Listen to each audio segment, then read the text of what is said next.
All right, you guys, happy Sunday. Rhiannon Lester or Boho_nutrition on my Instagram. I'm a registered nurse and bariatric dietitian. What I will be giving you guys today, by popular demand, is baked mac and cheese, a slightly more macro-friendly version, of course.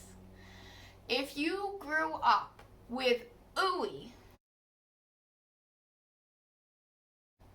gooey, baked mac and cheese, then this one's for you. This is a recipe I absolutely love. I will show you all of the products that I use, how I prepare it. It does not take long. It's very easy to prepare. It's literally delicious. I will give you the calories, all of the everything that I have for it. So if you are somebody who likes seafood mac and cheese, it is a seafood mac and cheese recipe. You could take the seafood out, but it is absolutely freaking delicious. So if you are interested in that, stay tuned and let's go. Alright, you guys, doing the best with what I have today. My cameraman is busy working on wedding things. Can you believe it? Our wedding is literally 2 weeks away. And then next week, we fly out to California. So stay tuned. I'll probably make a video blog of that. Is that called a vlog? I don't even know. But anyway, I've got my pan warming. I just use a skillet. You can bake this recipe. I just finish it off so it gets that crunchy, like, cheesy topping in the broiler. I have my broiler set on high, and then I have the rack closest to the top, just one rung down. So I will show you guys when I go ahead and I'm about to broil this recipe to give it that topping. I am currently getting whacked in the face with warm air, so I am sorry if I lose my voice. This is the product that I like to use. It's Palmani lasagna sheets, and it actually is really good macros. I will take a picture of that and share it. You'll see in that recipe that I made my mom. I used their product. It was linguine noodles. I don't get a kickback for using their product. I just truly like it. For me, for texture and taste, it's quite good. Whereas I've heard other people say that they hate that texture. It is not palatable for them. I don't know how they were preparing it or things like that. But I really truly love it, so I would suggest try it. I pre-measured everything just for ease of recording. So I have Palmani here. I cut the lasagna sheets into just different size noodles, just because I like it. You could use a linguine. If you wanted to make this like a lasagna, you totally could. But I like just random squares, I guess. So what I'm going to do, I already pre-sprayed my pan with olive oil spray. I suggest that you always use an olive oil spray to save you calories. I'm just going to turn the fan on. Hopefully you guys can hear me. I will try to talk loud. So what I'm going to do is just add this to the pan. There is 228 grams of Palmani here. I do weigh the bag. Usually they're pretty accurate, the bags that I found, because I do weigh all my food on a food scale. That is my preferred way to measure. It will be the most accurate way to measure. So if you are somebody who's on like a bodybuilding prep like me, I'm currently reversing into a diet break if anybody cares, then you do want to be using the food scale. The spices that I do enjoy in my pasta are onion powder, and I just sprinkle that on. You do actually have to watch some of your spices. If you really go ham, which I used to, it does actually add up, especially onion powder, surprisingly. garlic powder. And guys, we all learn as we go. As a dietitian, I have learned a lot. I have learned a lot from my patients. I will never know everything, and that's okay. And it's okay for you too. I use new salt. This is potassium chloride. I do not suggest that everybody use new salt. If you are on certain medications, you do want to be not using that. So that is something you would want to discuss with your doctor if you were considering it. Oh, I almost didn't show you guys. I have paprika. I just like it for color, really. I never really noticed it giving much of a flavor to my food, but I really enjoy it for a coloring agent.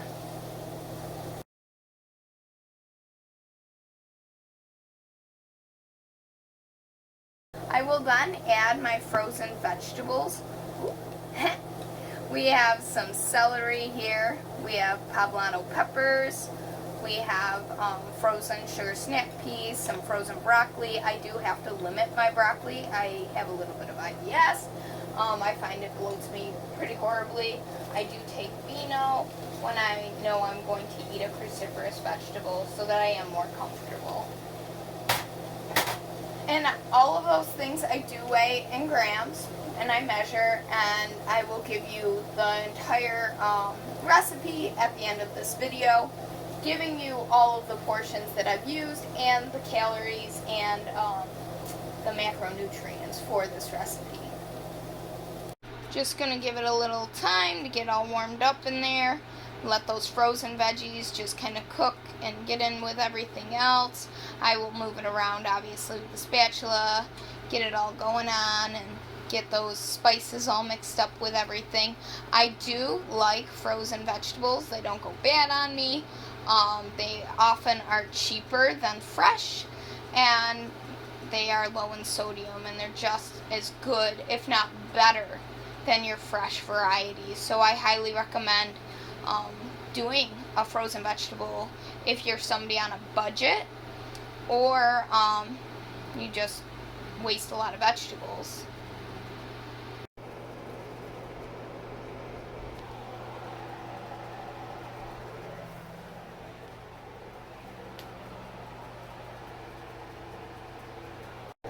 Alright, don't judge my pan. This is a well-loved pan. But anyway, our veggies are pretty well warmed up. They're not frozen anymore. That's really what I wanted. All of these things don't necessarily have to be cooked. Palmani doesn't necessarily have to be cooked. It's made out of palm hearts. It has directions, but you can boil it if you wanted a softer texture. But yeah, it's not like it'll kill you if you did eat it, I would imagine. I mean, it's a vegetable. Anyway, I am now going to add, not this cheese, I'm going to lower the temperature. I'm going to add my Greek cream cheese. I have 55 grams of Greek cream cheese. I like to cube it in little pieces so that way it's not clumpy in there, and then I can mix it a little better. So my fingers are clean. This recipe is for me. I have to explain that. So I'm just going to drop these in. Ooh! And I totally just dropped one in the stove. Oh, that's going to be a mess. Well, it'll be slightly less cheesy. Should probably clean that up before it starts to burn. We'll get there. Alright. I then take my cooked shrimp. It's already cooked. All I had to do was take the tails off. It's relatively inexpensive at Walmart. So I don't buy seafood often. I love seafood. I'm pescatarian. But I utilize egg whites more often just because, for me, I found it's cheaper just because of the volume I like to eat.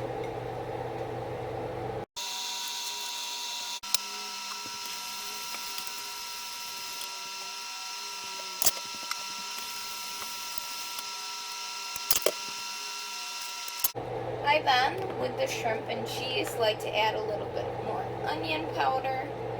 I do really love onion. I mentioned I have IBS, so it is something that sets it off, but we all make our choices, right? So guys, I misspoke. It looks like I have it 2 down from the top, but I have it set on broil and set to high. Alright, you guys, so we're going to get it all mixed up here. Get that cheese all in there. So that way, we don't just have large clumps of it on anything. The pan is off. It's just, I warmed the cheese and the shrimp with it. This cooking on the stovetop only took like 5 minutes, kid you not. I just obviously showed you all of the components of the recipe. It would have taken me literally 2 seconds just to weigh these things, put them in the pan with my spices, and warm it up. Alright, looking good, looking cheesy. And then I'm just going to transfer this to the pan, the baking dish, and then I will show you guys what to do next.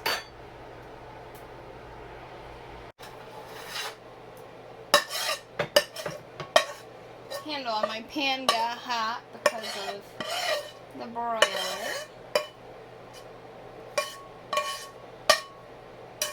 My God, guys, it smells so cheesy. It smells so good. And I dropped that clump of cream cheese in the stove. And it still smells amazing. So I just try to get it just kind of evened out in here.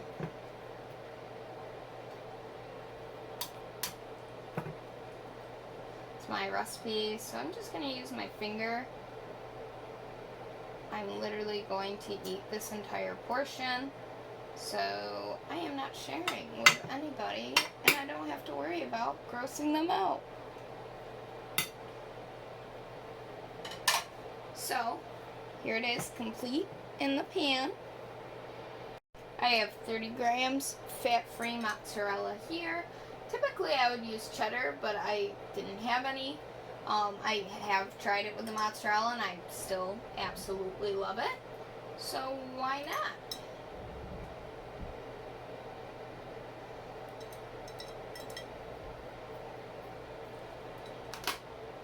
I then add a little bit more onion powder. Try to make it as even as possible. I spray it with olive oil spray. Guys, like I said, I do quantify this in my recipe.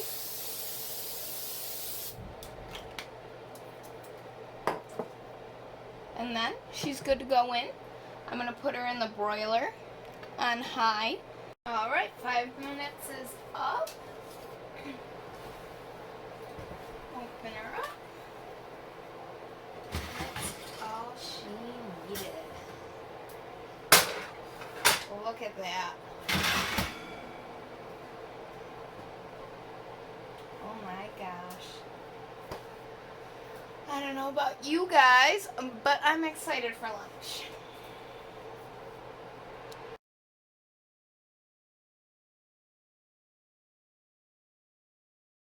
But seriously, look how gorgeous that is. Alright, you guys, I'm gonna plate this up. We're gonna eat lunch. Full send this whole pan. And I am going to give you the nutrition facts for this beauty. Alright, you guys. So, look at this. I always use like a little fork. It makes me eat slower and actually like enjoy my food because I'm like... Anyway, I hope you liked this content. I am going to give you the full breakdown of the recipe with all of the ingredients mapped out. It's better than me saying it, But yes, I love this. It is cheesy, it's creamy, it is everything that I could want out of mac and cheese.